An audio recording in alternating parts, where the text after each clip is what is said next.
तव्हांखे breaking news ॾेई रहिया आहियूं त नूनारी महले में हिकु वॾो नालो आहे जेको बंदि थी चुको हो।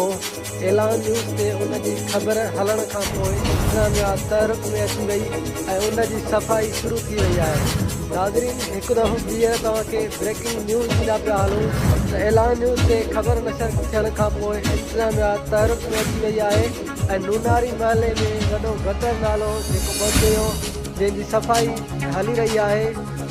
तव्हांखे ब्रेकिंग न्यूज़ पिया ॾियूं त नूनारी महले में वॾो नालो जेको बंदि हुयो एलान न्यूज़ ते उनजी ख़बर हलण खां पोइ इंतज़ामिया तहरीक में अची वई आहे ऐं उनजी सफ़ाई कराई थी वञे। हींअर तव्हांखे हुन जा वीडियो मंज़र पिया ॾेखारियूं त नूनारी महले में दीदार खोसे जे होटल खां हिकु वॾो नालो हुयो जेको बंदि हुयो। एलान न्यूज़ ते ख़बर नशर थियण खां पोइ उनजी सफ़ाई थियणु शुरू थी वई आहे। नाज़रीन, हिकु दफ़ो ॿीहर तव्हांखे ब्रेकिंग न्यूज़ ॾींदा पिया हलूं त नूनारी महले में दीदार खोसे जे होटल खां हिकु वॾो नालो जेको बंदि हुयो एलान न्यूज़ ते उनजी ख़बर नशर थियण खां पोइ हींअर उनजी सफ़ाई जारी आहे।